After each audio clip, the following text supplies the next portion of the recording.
As you are aware, I'm here in Homa Bay this morning at this excellent school called Ogande, whose principal is here with me. Since this is a multi-agency operation, I'm here with Mr. Leland, who is the County Commissioner, and of course with Dr. Julius John, who is my PS in charge of TVET but comes from this area. We are now finalizing issues of desks. Before I address the issues of desks, I would want to talk about the issues of student indiscipline in our public schools and of course private schools. The first point I want to say is the role of the Board of Management together with the teachers in disciplining our students. The Ministry of Education has laid down a manner in which this should be carried out.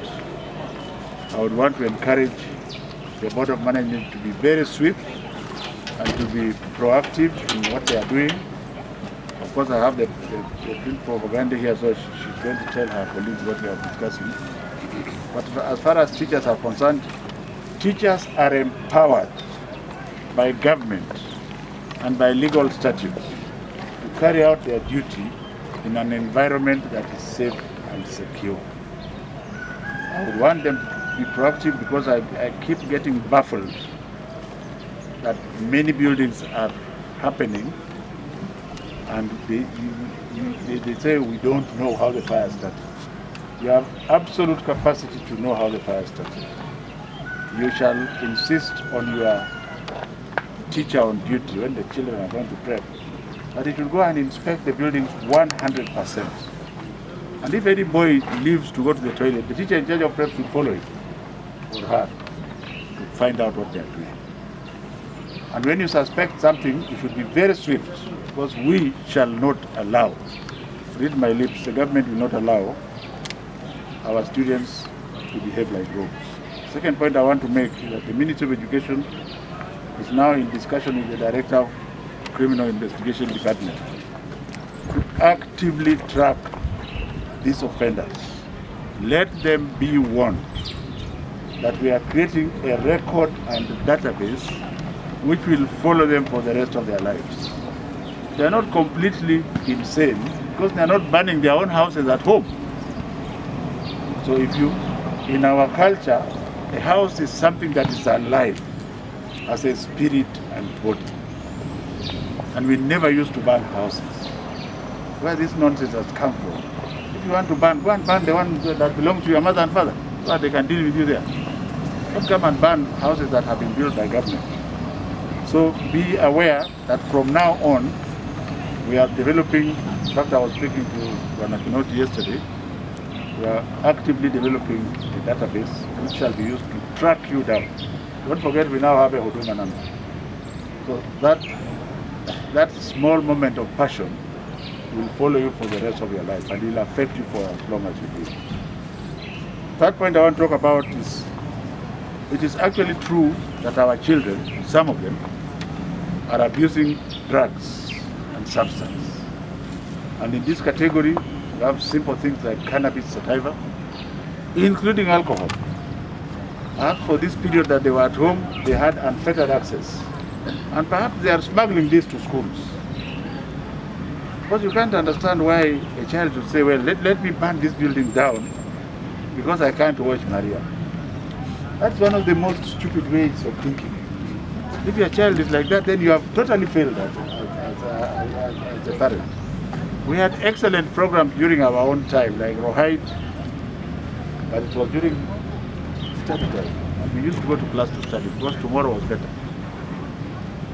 So the issue of alcohol and drug abuse, let the children be warned again that soon we shall be going at random to schools with all the moral decadence, and we shall take samples of blood from some of them. Let God save you if we find out that you are actually on active drug substance. We are going to do this sooner rather than later. The fourth one is the critical role of parents. I want to say that, first of all, we must appreciate the majority of the Kenyan parents.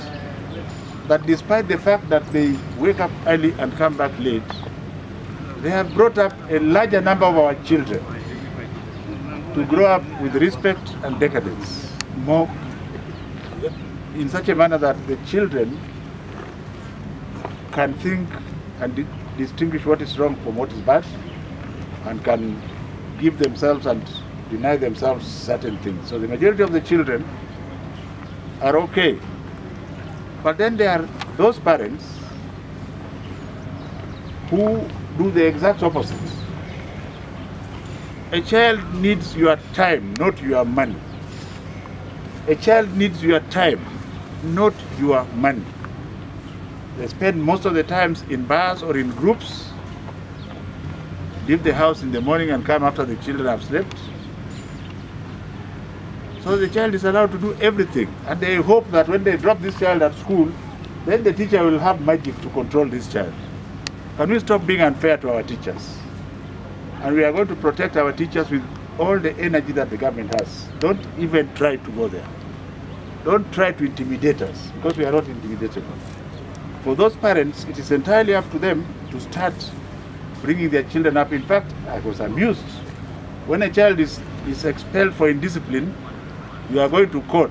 Which court will return the child to school when the child is rude to the teachers? I, as Magoha son of, I will advise that school not to admit that child, because the court must also be alive to the fact that they have to be realistic.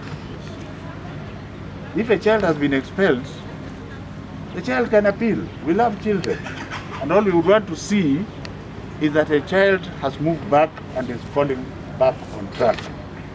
There is no court which will order us to take a child who can go and kill one of our teachers. That one we are not going to accept. And you can take it to the bank. And if that means we are disobeying court order, so be it. What nonsense are we talking about?